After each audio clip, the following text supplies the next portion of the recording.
Alright. Welcome, pilots and planeswalkers alike. I'm Mike, Shinobi Mystic, your host here on Mystic Miniatures and Mecha Forge.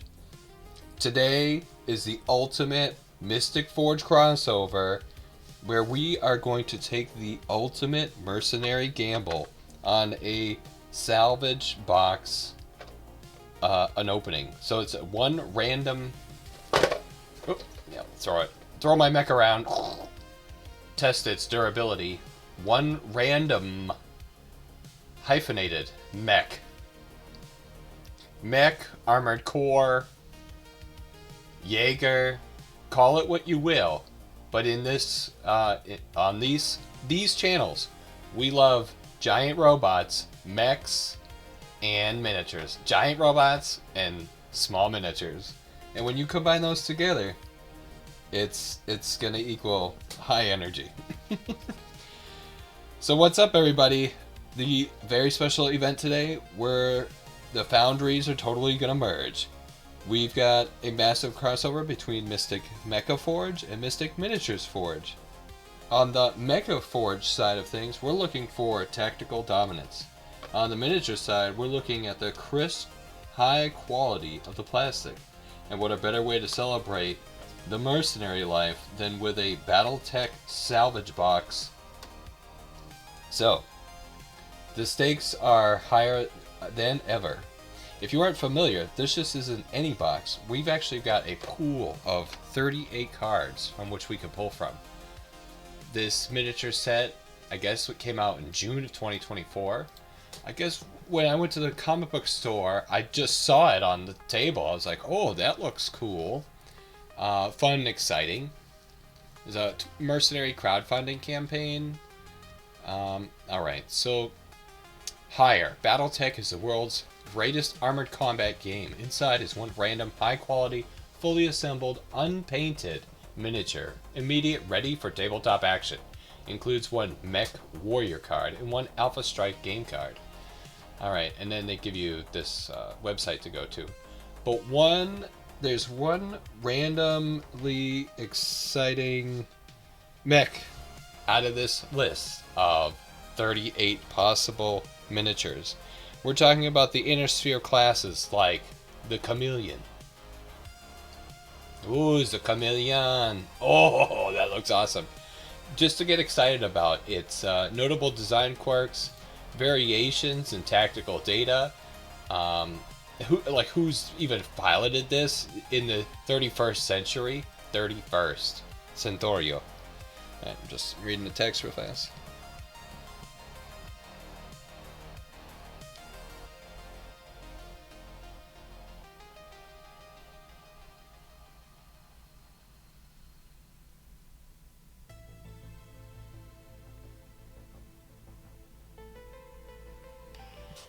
Alright, so we've got the Chameleon, or what about something cool like the Devastator? When I think of piloting a mech, I'd be like, yeah, throw me in a 100-ton battle mech called the Devastator, please.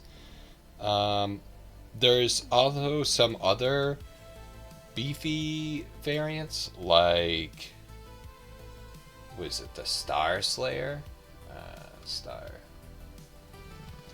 I saw it there a second ago.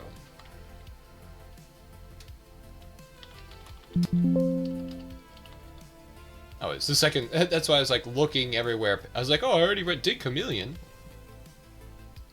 The Starslayer. Ready for suborbital fighting in command. Right? Okay. So you can see how I'm already getting excited about the lore. I believe that they say that this gave access to, it was not only like 38 options, but it's like you kind of get access to the people that crafted these different kinds of mechs, what corporations, what factions they all belong to. So there's going to be a really rich reservoir of lore on the Mystic Miniature side of things to be able to jump into. Let's see.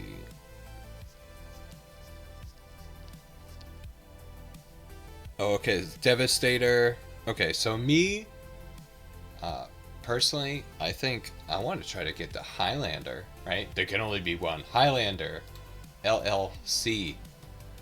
Look at that. It reminds me of this toy that I had when I was a kid, when I was a miniature. I think it was like a Transformers. I don't think it was Soundwave, but he was like Soundwave or something. He's a popular Star League battle mech. Many Highlander accompanied General into exile. Alright, see? You know, there can only be one, but I mean, I like that there's other cool names on the list here, like, let's see. I keep going back. The Highlander. So Highlander would be cool, Starslayer would be cool, but with 38 possibilities, let's see, like, what's the Assassin? Oh, dude, the Assassin.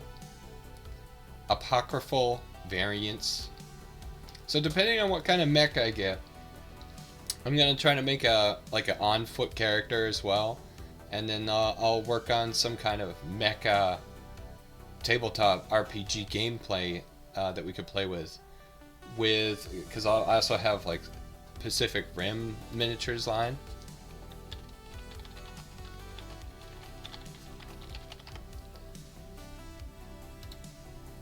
Yeah, this one, the Pacific Rim Extinction board game with those tabletop miniatures. We're gonna do kind of just like cross-platform gameplay, but this would be Pacific Rim miniatures game with, oh, you guys probably can't see all that.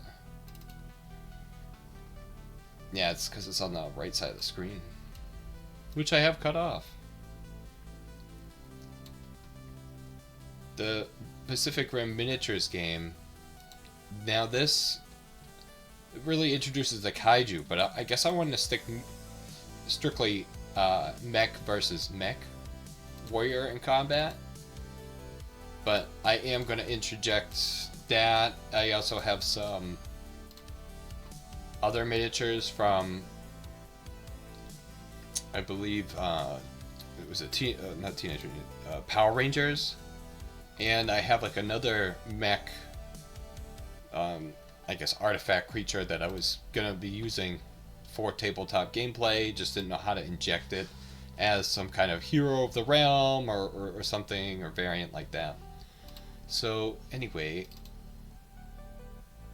yeah, because all the ads are on the right side of this one, so you guys don't need to see the advertisements there. But we have all these different 38 combination, and this is my kind of opening the box and the big reveal. So let's see. Okay, so I talked about the Starslayer, but the interesting thing here is we've got mechs that go from like Flea. This little Flea mech. I could possibly get a little Flea pissant mech in there. Or we could get something crazy like this one, the Kraken. Kraken redirects here. Oh no, okay. Yeah, I thought it would just have like the Bane of your existence. You mean the Kraken? Bane's Lurker? I don't know who jumps to that, you know. So we'll see. So there's, you know, the random number generated gods, right? The 38.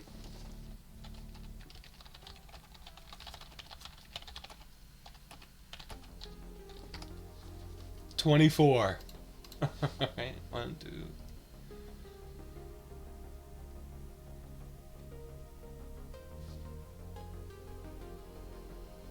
Black Python. Oh, that's cool. He almost looks like he's like a jet with legs. Okay, so anyway, without further ado, we'll see if the random number generator gods are in control today. Let's see if we get a mercenary workhorse or a heavy metal nightmare. Alright.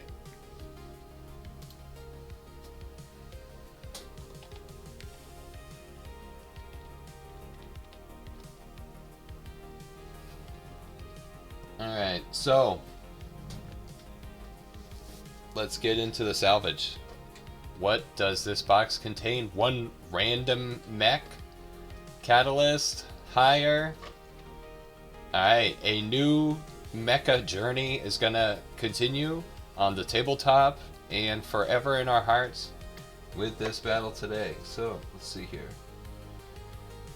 Alright, let's get into the salvage. So no turning back now. These come fully assembled, which is funny. I didn't realize that, so I actually grabbed super glue. I was like, I'm ready to assemble. Fully assembled. Unpainted. Why did I even bother with the seal? Why did I even bother with the seal if I was just going to rip it? What of the mechs did I get? I'm going to put the card down. We're going to just simply do the reveal.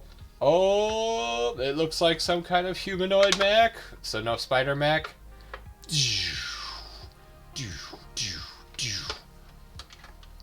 A mech has been forged with my purchase.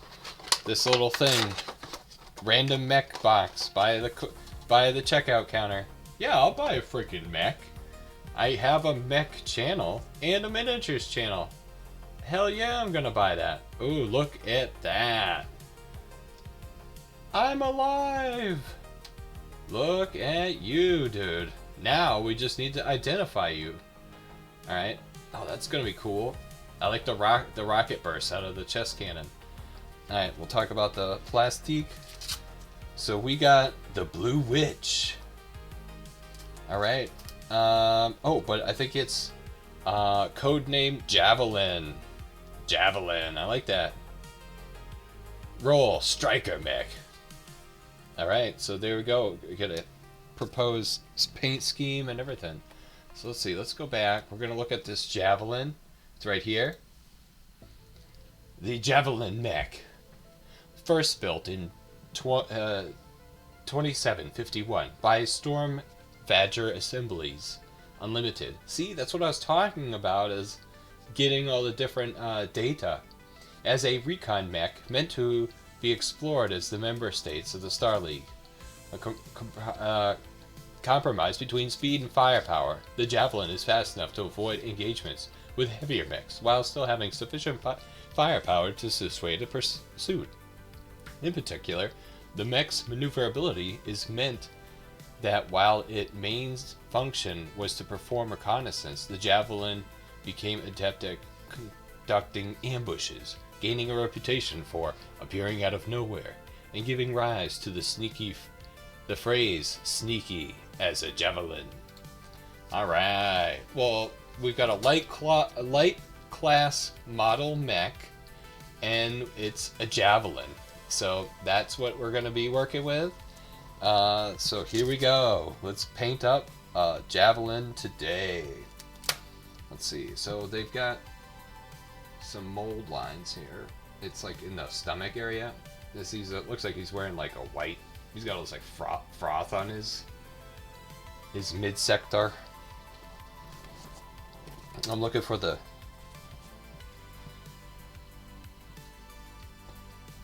All right. So we got. Let's look at the sculpt. So the detail on this mech.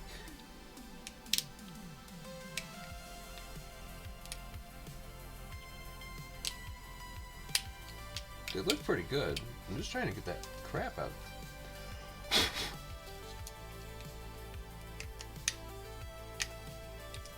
Is that the glue?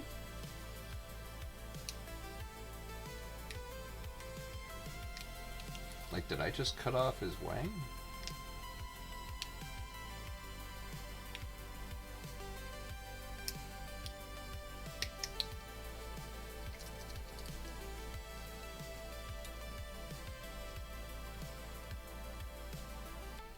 The rest of the sculpt looks great, so I think that was it.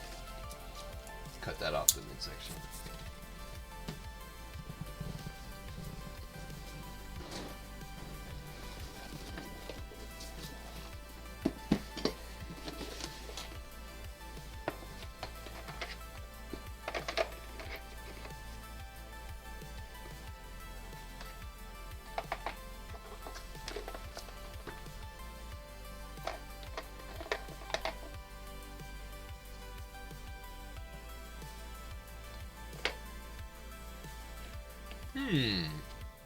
Let's see, I'm trying to think of how to paint this guy.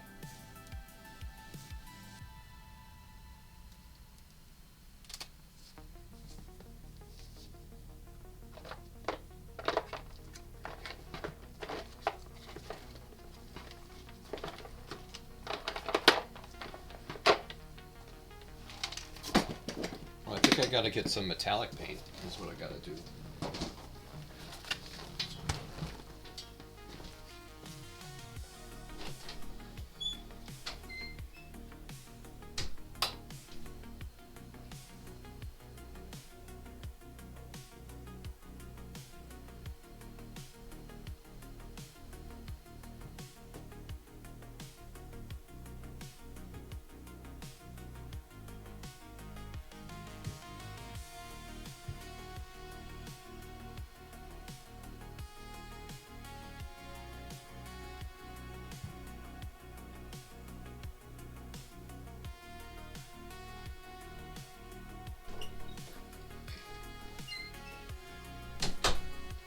Alright, and then what I did was I grabbed some Ink Lab metallic acrylic paint, pearl orange, and metallic acrylic paint denim blue. And these are both acrylic,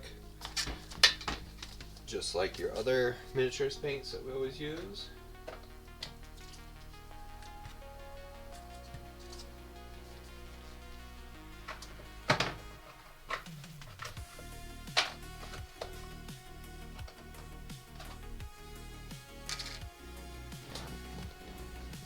What we'll do is we'll do the orange spots first, and then we'll do the blue.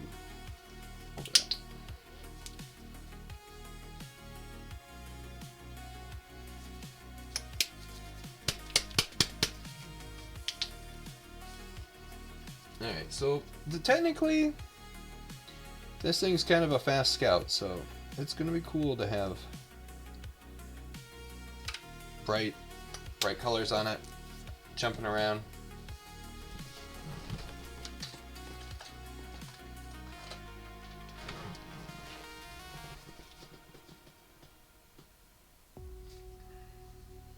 But the mold lines are nice and clean.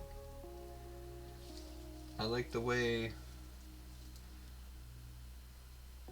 that it's gonna be just ready to go.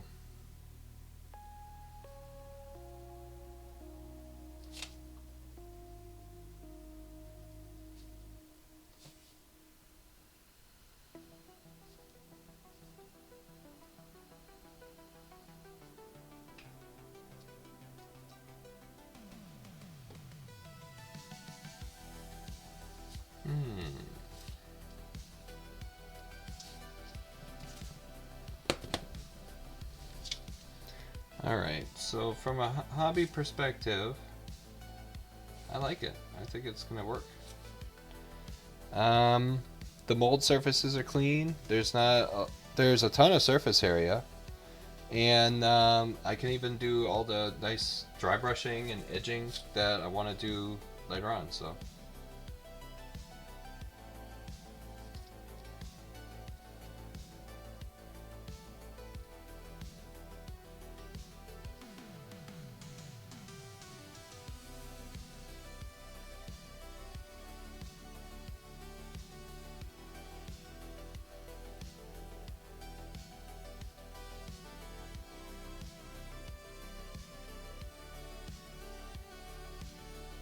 And this is how you paint miniatures. You take the paint and then you apply it to the miniature. Yeah, I just blob it on there. I know people are like, oh, you're losing the detail, but it's like, I don't know, man, it's so small. I figure I'm just building up the area.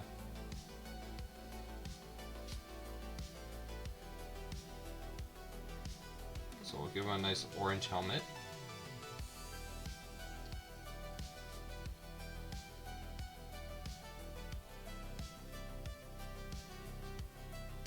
And yeah, I probably, and this is the other thing is like using the YouTube channel as a chance to learn about how to paint miniatures. So yeah, if you got some helpful tips, throw them in the comment section below. Let's see. He's already looking like something, huh? Alright, let's see.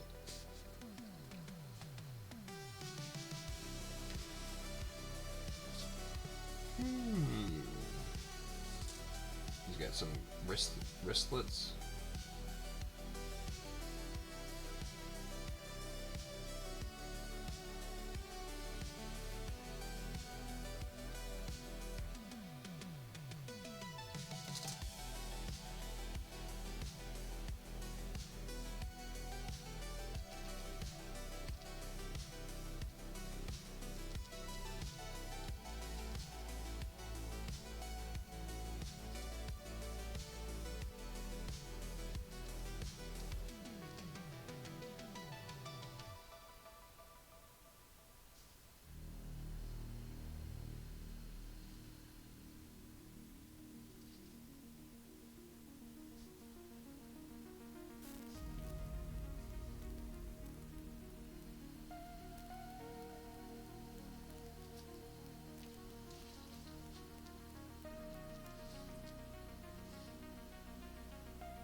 And you want to get it all on in one coat.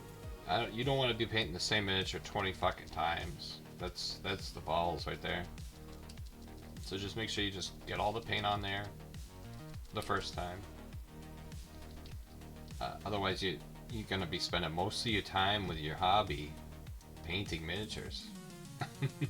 Alright, look at how pearly he looks. He's already starting to get really shiny. I am. Now he almost looks like something from like Beast Wars, Transformers. And what color is yeah, it does go. It does kind of like go across like there.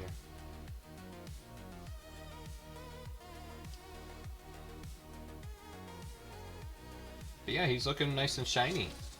He's looking super shiny. I said that was pearlescent orange. Pearl. And it really is looking pearly.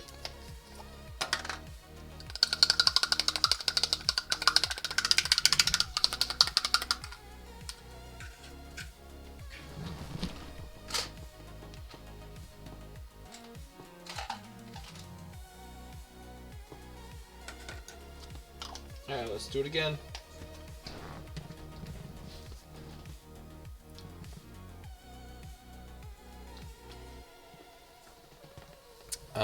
Oh yeah.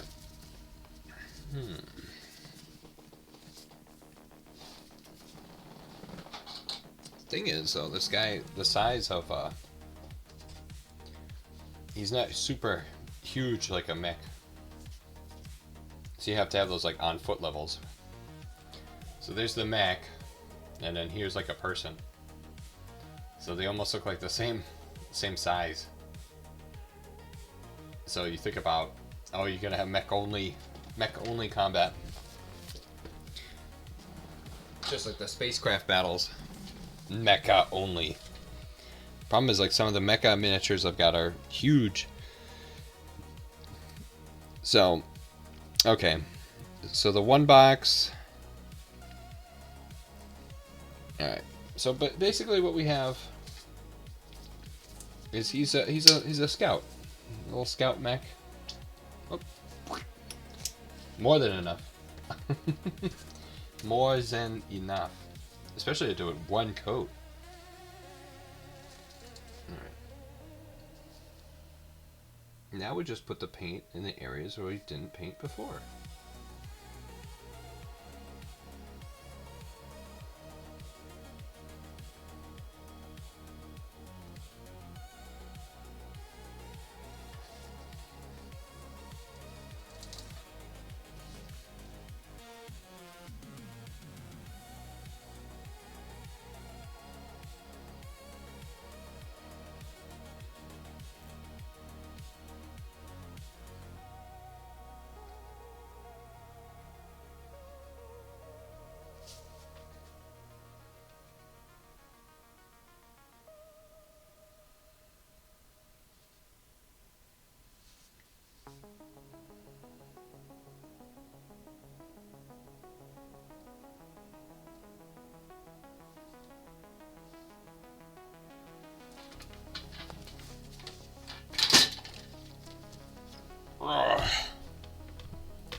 Yeah, I think this is the funnest part of the whole thing.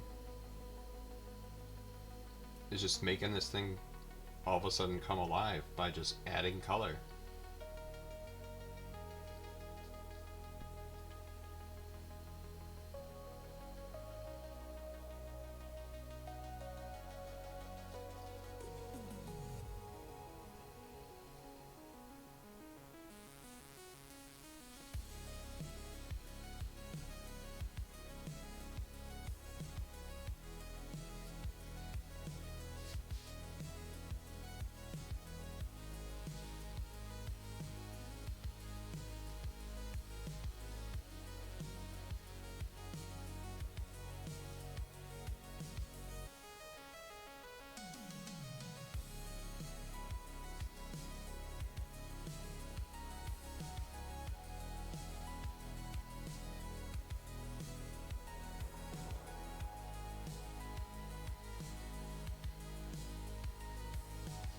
There we go, we got one leg done.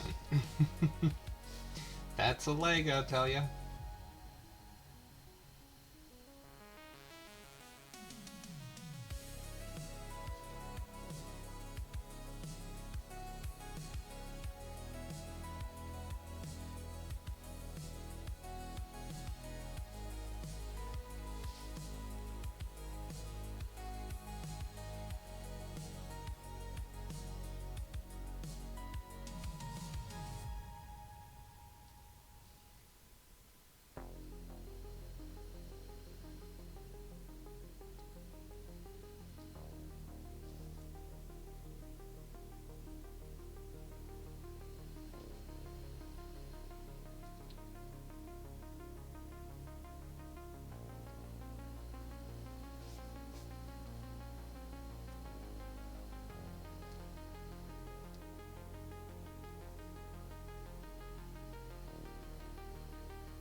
There we go. Kind of just hanging out, listening to the music for a second. Looking at the leg details, just making sure I replicate them from side to side. It's not like you just hit the button and say, apply all.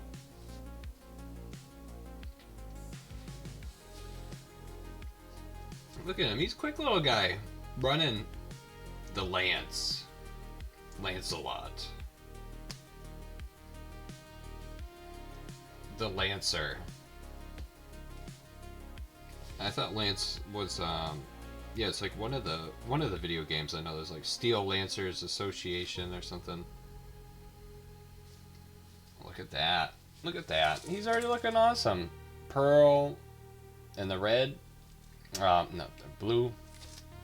I think about what color I'm gonna make his faceplate and maybe those missiles coming out of his chest. I don't know, we'll have to see. Silver, let's see, this is gonna be all blue. The kind of cockpit piece where the guy probably sits.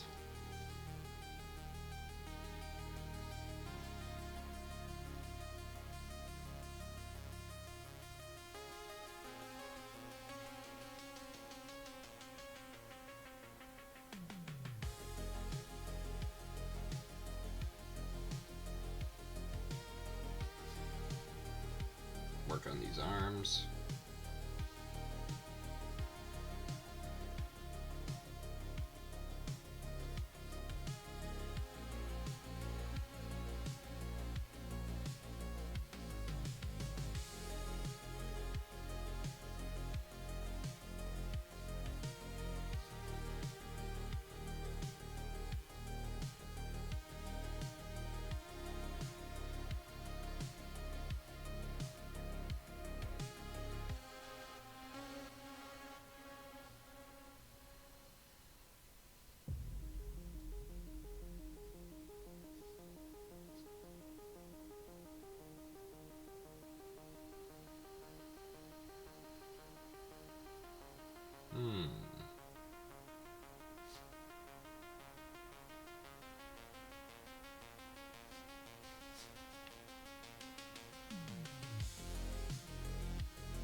almost to the top, tippy top of the head.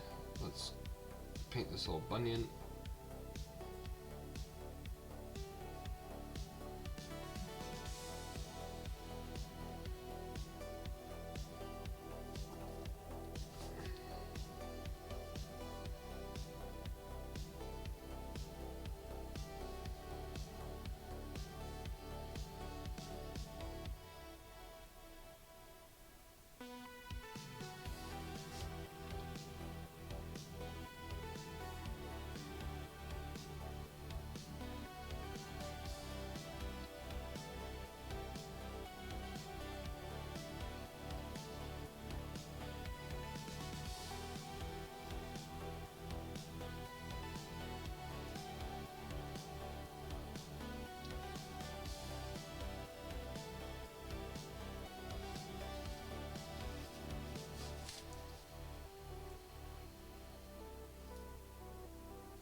It's actually awesome because the two colors keep bleeding together, and when they bleed together I actually love the color mix, so they're my two favorite colors together, so it's always constantly fine with me. It's like, oh, it looks nice.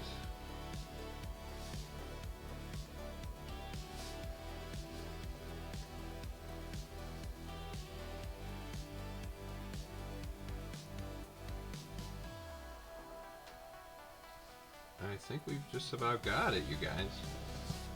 And yeah, that pretty much is the rest of the fate of this. Maybe what I'll do is let this dry, hit it with one more coat, but this is the beginning of our Metal Man.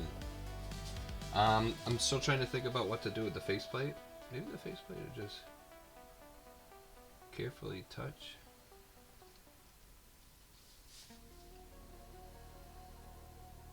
On the side, on this side, and then I'll have that as that. And there it is. And that's the beginning of the end. So there it is. I think this will probably take the...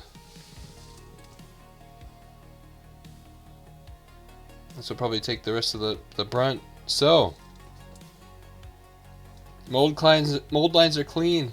There's a ton of surface area. I was able to spread out the orange originally into many different vectors and areas and locations. Then I went back again with the darker color afterwards, trying to really make those areas like go where I want them to go. So I've gone with this blue and orange color scheme, and then so I'm curious to see how like the washes are gonna go. I'll have to paint the base. I usually don't do basing as a thing, but I'm tempted to do it more so with this one. And yeah, so let's see.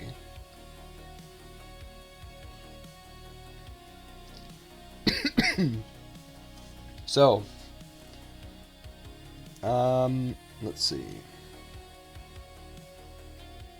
All right, so I'm just trying to think of an analysis, right? So here he is, the Lance model mech, floating around in the mech hangar bay. I wanted to make it really bright orange, like underneath his armpits and stuff, like almost look like skin. It almost does. It almost looks like Juggernaut or something. But yeah, we have the Javelin class mech, right? I tried to kind of almost follow the color scheme on that thing, somewhat. Not exactly, but definitely pretty close. So I followed that, you know, with my two favorite colors. But so you know, you think, well, what did we get? Well, we got a high speed, right? I don't know if that's an S on there or whatever, but I think about it. It's a roller. He's a striker, so he's got to be a high speed mecha, and he's probably got a low drag, you know. So this is a perfect harasser for recon. The Lancer. That's what I think, you know. Tiny but mighty, and this will be a great test for some fine detail brushings when I finish on the head or do some other pieces later on. So we'll you saw how hard it was for me to do something like the sections, like underneath the arm, which I guess I did miss. Or maybe it's just the way the paint sticks and it doesn't, you know, starts pulling away. I think there was another area behind the arm I just saw. Yeah, right there. You can kind of see it right there. So I'll just have to let this thing dry, see what it looks like, try to hit it with the right color paints in the right areas, clean it up. So, but that's what we got. That was the Lancer with the Mystic Miniatures Forge, Mystic Mecha Forge crossover. This is the birth of a new action RPG of mechs and warfare here on the channel. As a 2026 initiative. At the end of 2025, you know, was in the comic book store, saw this sitting right near the register. One random mech. Oh, I'll buy one random mech. I don't want to buy 15 million things, but I'll buy one random mech. And then that combined with all the other miniatures, 3D printing that I have available to myself, I can come up with tanks and all kinds of story-driven exercises. So this will be a fun tale in Mystic miniature combat. Today I used the Inklab metallic acrylic paints to paint my miniature. It's just something I picked up at the craft store, Hobby Lobby kind of deal, and it worked out really well. It makes it really pop out. I think it looks very similar to the one pictured on the card. Unfortunately, I don't think I'm going to buy into more of the BattleTech game, but I can use this for inspiration to generate a new game based on the miniatures and things that I have. Let's see, if we take this miniature and we compare it to the size of Awasha from Heroescape, you can see that the size difference. It almost looks like it's just something like Power Rangers, like, you know, like battling at full size combat. This really is only no bigger than a person, very large person, and we'll have to see about scaling and stuff like that. But as for the hex-based terrain, I think it's going to work perfectly. We grab a 7-piece hexagon, and we throw our newly painted miniature on there. Oh, I shouldn't have picked it up that way. Whoops. Yeah, it looks great. It looks well at home on the terrain board. So I think it'll work out. Alright, thanks for watching, you guys. I appreciate you hanging out with me. Have a great afternoon, evening, and stay frosty.